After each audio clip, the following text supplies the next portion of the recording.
लोकसभा में नेता प्रतिपक्ष राहुल गांधी के खिलाफ दिल्ली पुलिस ने दर्ज की एफआईआर। संसद मग थाने में बीजेपी की शिकायत पर एफआईआर दर्ज। राहुल गांधी के खिलाफ जानबूझकर गंभीर चोट पहुंचाने, दूसरों की जिंदगी और खुद की सुरक्षा खतरे में डालने और आपराधिक बल के इस्तेमाल करने का मामला दर्ज। क्राइम ब्रांच करेगी जांच। दिल्ली पुलिस ने लोकसभा स्पीकर को दी राहुल गांधी के खिलाफ एफआईआर की जानकारी। घटनास्थल के सीसीटीवी फुटेज की कर सकती है मांग। दिल्ली पुलिस घटना के वक्त मौजूद सांसदों के बयान भी रिकॉर्ड करेगी। राहुल गांधी को भी पूछताछ के लिए बुलाया जा सकता है। दिल्ली पुलिस ने किया साफ, राहुल गांधी के खिलाफ बीएनएस की धारा 109 के तहत हत्या की कोशिश का मुकदमा दर्ज नहीं करेगी। राहुल गांधी के खिलाफ एफआईआर के विरोध में आज कांग्रेस का प्रदर्शन। देश भर के सभी जिला मुख्यालय में कांग्रेस कार्यकर्ता करेंगे विरोध प्रदर्शन। कांग्रेस ने की मल्लिकार्जुन खड़गे को गिराने के आरोप में बीजेपी के खिलाफ SC/ST एक्ट के तहत की शिकायत। पुलिस जांच में जुटी, अभी एफआईआर दर्ज नहीं की। संसद परिसर में धक्का मुक्की की घटना पर स्वीकार। स्पीकर ओम बिरला ने जारी किया सख्त निर्देश। कोई भी राजनीतिक दल, सांसद या सांसदों को समूह संसद भवन के गेट पर कोई धरना प्रदर्शन नहीं करेगा। लोकसभा स्पीकर ने गुरुवार की घटना पर लिया संज्ञान। कहा, कोई भी सदस्य को समूह या राजनीतिक दल और इसके सदस्य संसद भवन के किसी गेट पर प्रदर्शन नहीं करेंगे। संसद धक्का मुक्की कांड पर राहुल गांधी ने दी सफाई। कहा, हमने कोई धक्का मुक्की नहीं की। अडानी मुद्दे से ध्यान हटाने के लिए पूरा विवाद। अंबेडकर पर माफी मांगे अमित शाह। राहुल ने अमित शाह के इस्तीफे की मांग की। कहा, बीजेपी आरएसएस की सोच संविधान विरोधी। ये दोनों अंबेडकर की सोच मिटाना चाहते हैं। मल्लिकार्जुन खड़गे ने भी बीजेपी पर साधा निशाना। कहा, अंबेडकर के मुद्दे से ध्यान भटकाने के लिए दूसरे मामले सामने लाए जा रहे हैं।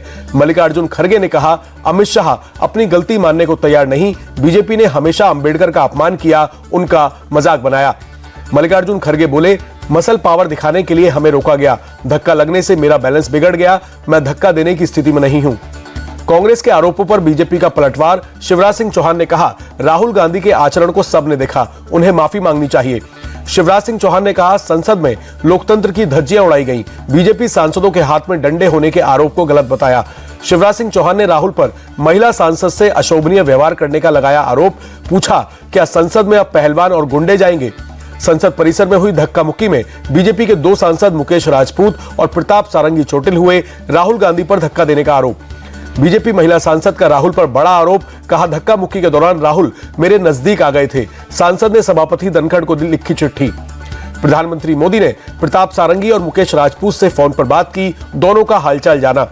राजनाथ सिंह ने आरएमएल अस्पताल जाकर सांसदों का हालचाल जाना। कांग्रेस पर साधा निशाना। कहा, स्वस्थ लोकतांत्रिक व्यवस्था में ऐसी घटना दुर्भाग्यपूर्ण। आरएमएल अस्पताल का घायल बीजेपी सांसदों पर बड़ा बयान। अस्पताल के मेडिकल सुपरिटेंडेंट बोले, इस उम्र में लगी चोट प्रताप सारंगी के लिए ठीक नहीं। हार्ट अटैक या स्ट्रोक भी आ सकता था। केंद्रीय मंत्री अर्जुन राम मेघवाल बोले, राहुल ने मकर द्वार को प्रदर्शन के लिए अपनी जागीर समझा। यह संसदीय इतिहास की सबसे दुर्भाग्यपूर्ण घटना। बीजेपी पर भड़की प्रियंका गांधी। कहा, हमने नहीं, बीजेपी वालों ने गुंडागर्दी की। इन्होंने प्रदर्शन किया और सबको संसद जाने से रोक दिया। अमित शाह को बचाने के लिए यह साजिश हुई। राहुल गांधी के समर्थन में उतरे जम्मू कश्मीर के मुख्यमंत्री उमर अब्दुल्ला। कहा, वो किसी को धक्का नहीं दे सकते और ना ही अभद्र व्यवहार करेंगे। लोकतंत्र में वैचारिक मतभेद हो सकते हैं, लेकिन किसी को शारीरिक चोट पहुंचाना अस्वीकार्य है। केंद्रीय मंत्री गजेंद्र शेखावत का बयान। शिवसेना यूबीटी सांसद प्रियंका चतुर्वेदी ने कहा, बीजेपी जानबूझकर टकराव करने के मूड में थी, पर ऐसा हुआ नहीं। कांग्रेस नेता दिग्विजय सिंह का पलटवार। कहा, झूठे आरोप लगाना बीजेपी का चरित्र। बीजेपी सांसदों की धक्का मुक्की के चलते ये सब कुछ हुआ। बाबा साहेब पर इन्होंने जो कहा, उसे काउंटर करने के लिए ये नाटक नौटंकी की गई। कांग्रेस नेता अशोक गहलोत ने धक्का मुक्की कांड को बताया सुनियोजित। कहा, स्पीकर को इस मामले में निष्पक्ष जांच करनी चाहिए। बीजेपी सांसद कंगना रनौत ने कहा, कांग्रेस की हिंसा संसद तक पहुंच गई। अंबेडकर और संविधान पर उन्होंने जो झूठ फैलाया है। अरविंद केजरीवाल का भी अमित शाह पर हमलावर। बोले, बाबा साहेब अंबेडकर हमारे लिए भगवान। बीजेपी संविधान विरोधी, इसीलिए अमित शाह ने किया अंबेडकर का अपमान। अमित शाह के बयान पर भीमराव अंबेडकर के पोते और वंचित बहुजन अघाड़ी के नेता प्रकाश अंबेडकर ने भी जताई नाराजगी। कहा, गृह मंत्री का बयान बीजेपी की पुरानी मानसिकता को दर्शाता है। बाबा साहेब के अपमान के लिए बीजेपी को माफी मांगनी चाहिए। सपा सांसद डिम्पल यादव ने की मांग। बीएसपी चीफ मायावती बोली, अमित शाह के शब्दों से बाबा साहेब की गरिमा और अस्तित्व को ठेस पहुंची। वो अपने शब्द वापस लें और पश्चाताप करें। मायावती के बयान पर बोले यूपी के deputy CM Keshav Prasad Maurya, BJP ने हमेशा अंबेडकर का सम्मान किया, उनका नाम कोई नहीं मिटा सकता। अंबेडकर मुद्दे पर आर पार के मूड में बीजेपी। मुंबई में बीजेपी कार्यकर्ताओं ने कांग्रेस दफ्तर पर किया हंगामा, तोड़फोड़ की, पत्थरबाजी का भी लगा आरोप। कांग्रेस दफ्तर पहुंची मुंबई पुलिस, हंगामा कर रहे कार्यकर्ताओं को खदेड़ा, तोड़फोड़ और नुकसान का लिया जायजा। कांग्रेस दफ्तर में हुई तोड़फोड़ पर बरसे विजय वडेट्टीवार, कहा हंगामा करने वाले बीजेपी के पाले हुए गुंडे हैं। शरद गुट ने भी कांग्रेस दफ्तर में हुई तोड़फोड़ को बताया गलत। जयंत पाटिल बोले महाराष्ट्र में पहली बार इस तरह की घटना हुई। कांग्रेस सांसद वर्षा गायकवाड़ बोली बीजेपी के हमले से हम डरेंगे नहीं, लड़ेंगे और न्याय पाएंगे। कांग्रेस दफ्तर पर हुए हमले को सपा ने बताया गुंडागर्दी। अबू आजमी बोले मुख्यमंत्री को आरोपियों पर कार्रवाई करनी चाहिए। कर्नाटक की मंत्री के खिलाफ अभद्र भाषा बोलने का मामला, बीजेपी नेता सिटी रवि को पुलिस ने कस्टडी में लिया, लक्ष्मी हेब लाकर पुलिस में शिकायत दर्ज कराई है।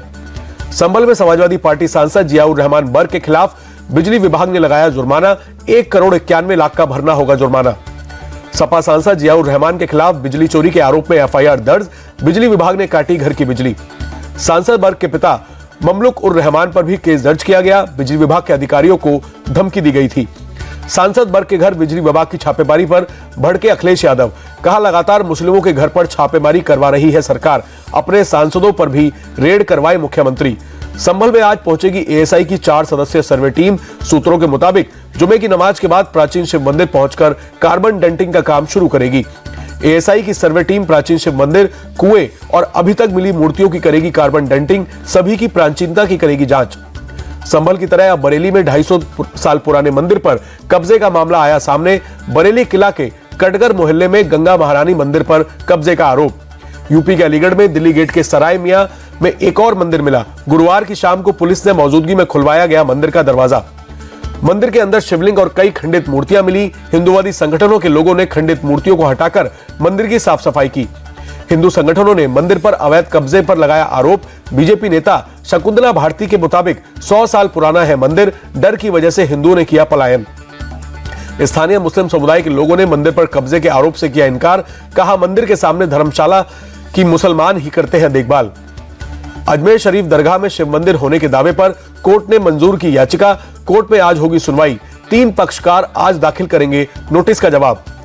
मथुरा केशरी बाके बिहारी मंदिर की भक्तों से अपील, पारंपरिक भारतीय पोशाक में ही मंदिर परिसर में करे प्रवेश। मंदिर प्रशासन की तरफ से लगाए गए हैं बैनर। पारंपरिक भारतीय पोशाक की बजाय दूसरे पोशाक में आने वाले लोगों के प्रवेश पर रोक लगाई।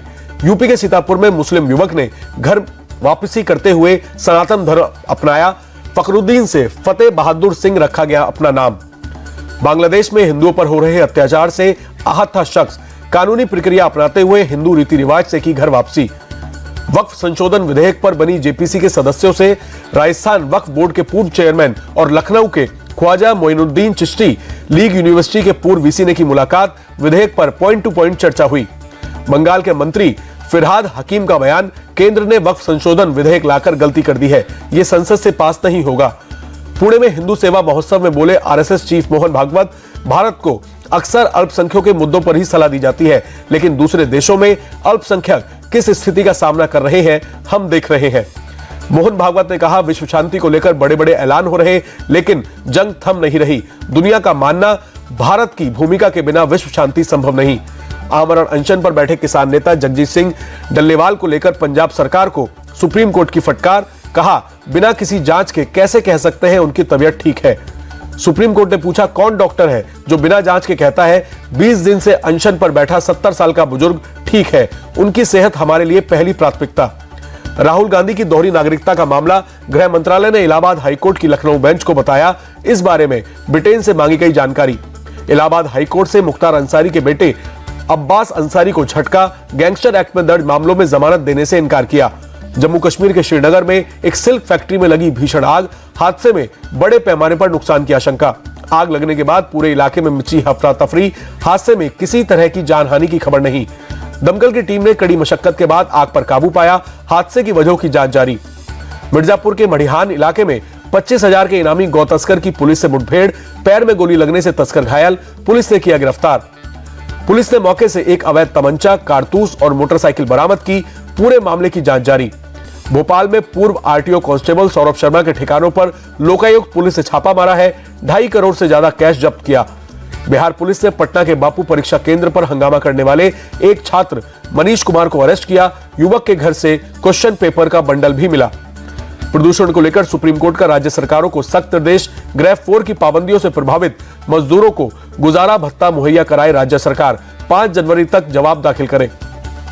दिल्ली में ठंड से बचने के लिए जरूरतमंद लोग ले रहे हैं रैन बसेरों में शरण। प्रशासन ने किए हैं सभी जरूरी इंतजाम। शीतलहर की चपेट में दिल्ली एनसीआर। ठंड से बचने के लिए अलाव का सहारा ले रहे हैं लोग। पीएम मोदी ने पहुंचे केंद्रीय मंत्री जॉर्ज कुरियन के घर। क्रिसमस से 6 दिन पहले ही किया क्रिसमस सेलिब्रेट। विदेश सचिव विक्रम मिस्री का आज से 3 दिवसीय मॉरिशस दौरा। नई सरकार के गठन के बाद दोनों देशों के बीच संबंधों को लेकर होगी चर्चा। प्रयागराज में जोर शोर से चल रही है महाकुंभ की तैयारियां। संगम से सामने आया ड्रोन से लिया गया वीडियो। महाकुंभ मेले की वजह यूपी सरकार प्रयागराज में 300 बेड वाली डिलक्स डॉर्मेट्री बनाएगी। हैदराबाद के हाईटेक्स प्रदर्शनी मैदान में ऑटोमोटिव फेस्ट का आयोजन। मुख्यमंत्री रेवंत रेड्डी ने की शिरकत। मुख्यमंत्री ने फेस्ट के दौरान कार और बाइक का स्टंट देखा। बाइकर से दिखाए हैरत अंगेज करतब। भारतीय विमेंस टीम ने तीसरे T20 अंतरराष्ट्रीय मुकाबले में वेस्टइंडीज को 60 रन से हराया। 3 मैचों की सीरीज पर 2-1 से किया कब्जा। भारत के star spinner R Ashwin Bharat पहुंचे। चेन्नई पहुंचने के बाद ढोल बजाकर जोरदार स्वागत हुआ। माता पिता ने लगाया गले। परिवार के लोग भावुक हुए। चैंपियंस ट्रॉफी पर आईसीसी ने दी बड़ी जानकारी। भारत पाकिस्तान के मैच न्यूट्रल वेन्यू पर होंगे। भारत पाकिस्तान की टीमें किसी भी आईसीसी टूर्नामेंट में एक दूसरे के देश के दौरे पर नहीं जाएंगी। दोनों देशों के बीच हाइब्रिड नियम 2024-2027 तक लागू रहेगा। चैंपियंस ट्रॉफी का आयोजन अगले साल फरवरी और मार्च में होना है। जल्द ही चैंपियंस ट्रॉफी के शेड्यूल का ऐलान होगा। मुंबई में अमिताभ बच्चन और अभिषेक बच्चन के साथ नजर आई ऐश्वर्या राय। बेटी आराध्या के स्कूल के वार्षिक समारोह में की शिरकत। अल्लू अर्जुन की फिल्म पुष्पा 2 द रूल से बनाई कमाई के नए रिकॉर्ड। वर्ल्ड वाइड 1500 करोड़ का बॉक्स ऑफिस कलेक्शन किया।